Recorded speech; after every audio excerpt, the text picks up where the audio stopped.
Welcome back to the channel, everyone. Today I want to talk about Peter Schiff and what he believes is the incoming market crash. I also want to talk about how call options are being manipulated on AMC and GameStop and how they have been for months. So stay tuned and let's make some money. And now I want to dive straight in with the key information. So, Peter Schiff tweeted saying if markets and the economy roll over, the Fed will have a very unpleasant choice to make. They can either worsen inflation with more stimulus to rescue the markets and the economy, or fight inflation. It can't do both. And he said it's hard to believe the Fed would pick the inflation hill to die on, basically meaning that he does not think the Fed will provide additional stimulus and rescue the markets and the economy. Now, if we head on over to look at the VIX, we can see that the VIX was up 54% today, from around 18 points to 28 points. So this is the highest we've seen the VIX since around January of 2021, higher than February of 2021, and higher than every single month in 2021 so far, based obviously on the potential new pandemic strain. But we're still a far way away from what we saw in March of 2020, when the VIX hit 66 points, lower than June of 2020, lower than October of 2020, and so on. But obviously you can't deny that is an absolutely massive spike in the VIX. If you didn't already know, the VIX is the volatility index, basically showing the volatility in the market and how close we are to a market crash. Now obviously, if you also didn't know, inflation is currently sitting at 6.2% over the past year, which is obviously higher than we saw back in 2008,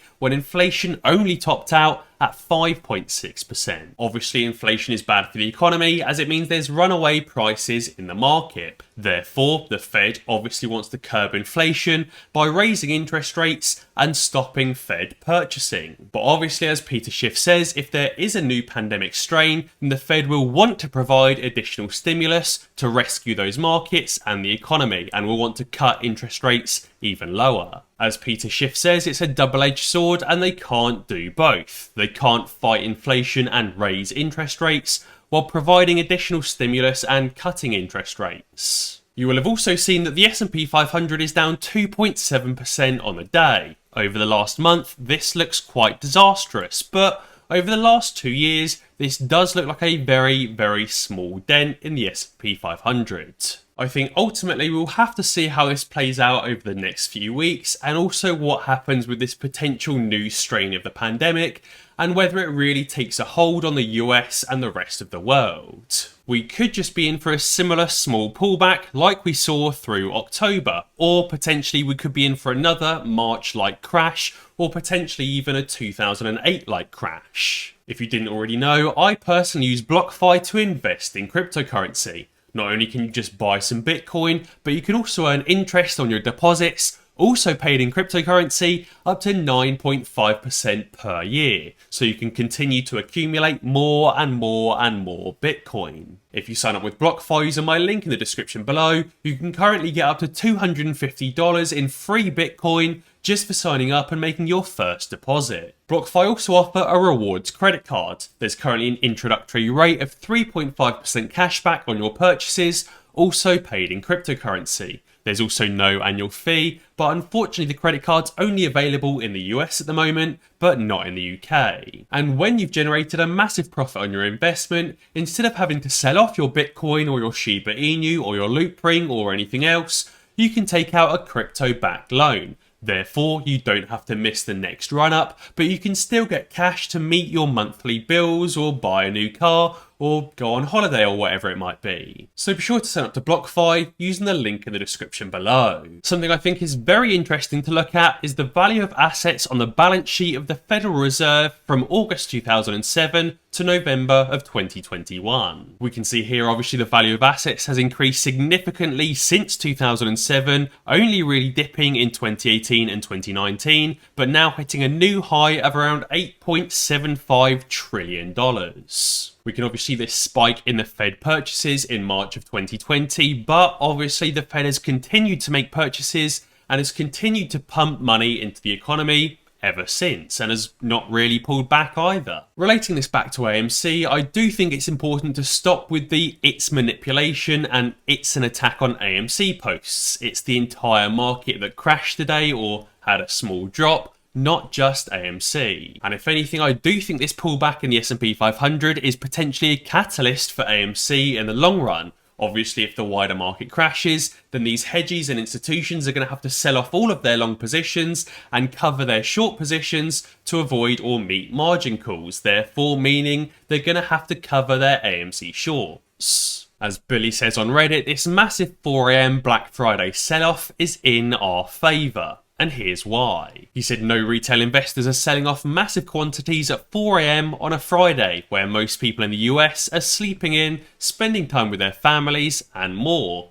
No one is selling. And he said when margin calls happen, assets need to be liquidated. You have to remember that not every hedge fund is shorting AMC in the same way. Some might be shorting other stocks and long on AMC. Just like I've told you about in my recent videos, there's tons and tons of institutions that have been adding heavily to their AMC positions. These same institutions could also potentially be shorting some stocks that did very, very well today, like Moderna, and therefore needed to sell off some of their long positions, like AMC, in order to meet those margin calls or top up their other short positions. And as Billy said, the massive movement we're seeing right now is possibly them liquidating meme stocks they're long on to increase their capital or to meet margin requirements for other short positions or for other stocks. Either way, at the end of the day, have the shorts closed their positions? The answer is obviously a resounding no, and therefore nothing has changed. And now I also wanted to talk about the total destruction of the call options chain and how the call options chain has been manipulated for months now.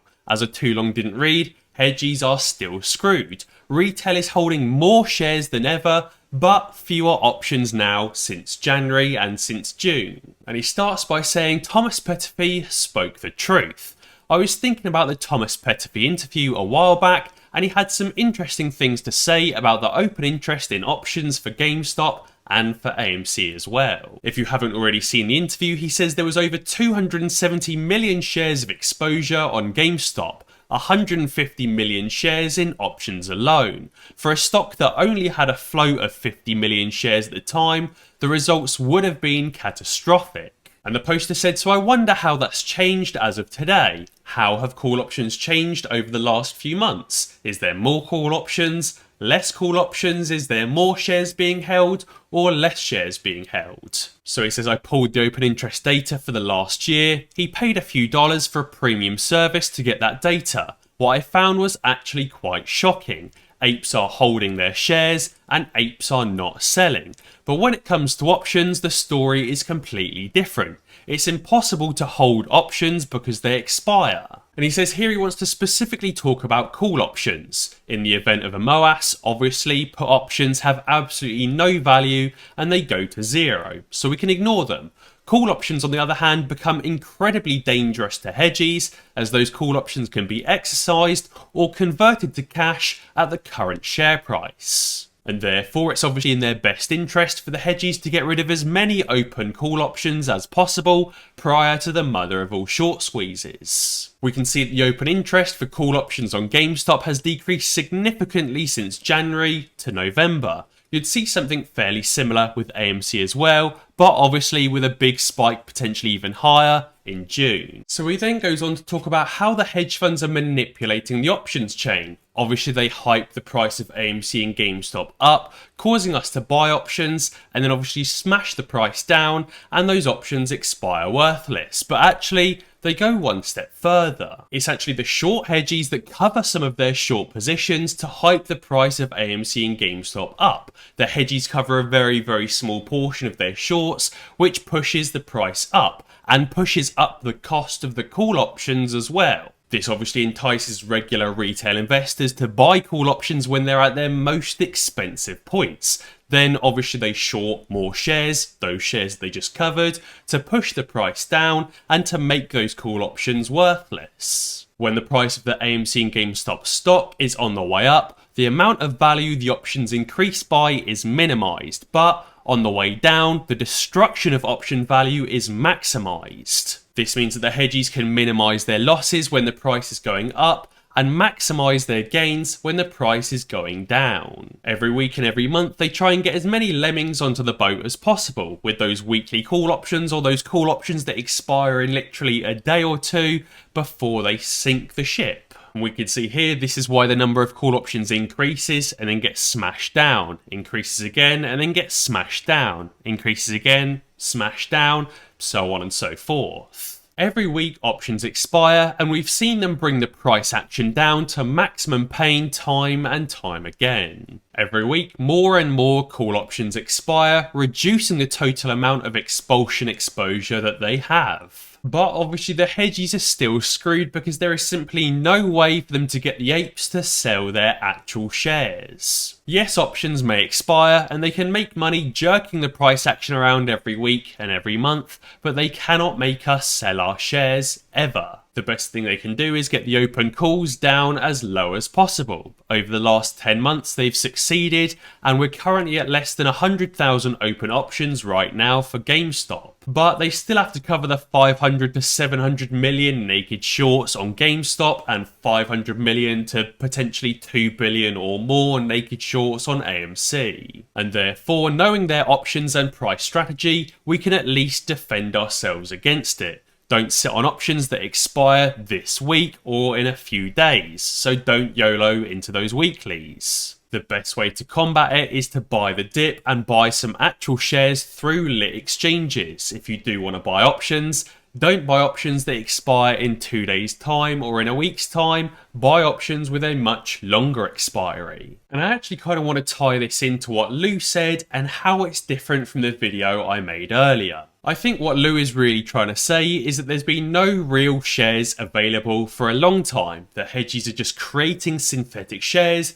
in order to fill our buy orders that we're placing on platforms like Webull, for example. People need to buy still, of course, but you need to do it the right way. It's that simple. If you don't do it the right way, you're only arming the opposition with extra ammo to use against retail. If you're buying your shares not through the lit market and through the dark pool accidentally, you're just giving them more ammo and just freedom to create more synthetic shares. Therefore, if you are going to buy more shares, you need to buy them on lit exchanges or even just buy them directly through computer share and DRS those shares. And we need to stop buying through payment for order flow platforms and effectively just giving Ken Griffin and Citadel more money and the ability to create more synthetic shares. And now I also wanted to quickly touch on Loopring and how Ryan Cohen might be announcing the partnership between GameStop and Loopring in a fairly secretive way. So Ryan Cohen's tweets have created a countdown pattern since October 31st. On October 31st, Ryan tweeted saying MGGA. 8 days later, on Monday, November 8th, he tweeted again. 7 days later, on Monday, November 15th, he tweeted again. And 6 days later, on Sunday, November 21st, he tweeted again. And therefore, if we follow that same pattern, we should see another tweet today on Friday, which is 5 days after the last tweet. And then in 4 more days, another tweet. 3 days, another tweet. 2 days, another tweet. And 1 more day, a final tweet. And therefore, we should be seeing GameStop or Ryan Cohen announcing something large on Monday, December 6th, or on Tuesday, December 7th. Maybe the Loopring partnership and the GameStop NFT platform. Finally, I also wanted to quickly touch on some breaking news about the energy crisis in the UK as well, because obviously this is also going to impact the UK market, but also more importantly the US market as well. 2 more energy suppliers in the UK have just collapsed. There's now 23 companies that have now collapsed since the start of the energy crisis back in August. This is obviously a massive problem that so many energy companies are going bankrupt in the UK, and it's only a matter of time before companies in the US are also impacted. Again, as Peter Schiff said, as I covered right at the start of this video, this just all adds to the potential coming market crash that could be happening right now. Guys, be sure to let me know down in the comments below what you think about the coming market crash. Is it right around the corner, or has the market crash just started? And if you haven't already, be sure to sign up to BlockFi to get up to $250 in free Bitcoin just for signing up and making your first deposit. And as always guys, if you enjoyed this video, be sure to check out some of my others. Alternatively, subscribe to the channel and ding that notification bell, because that way you'll be alerted when I upload a new video. Cheers.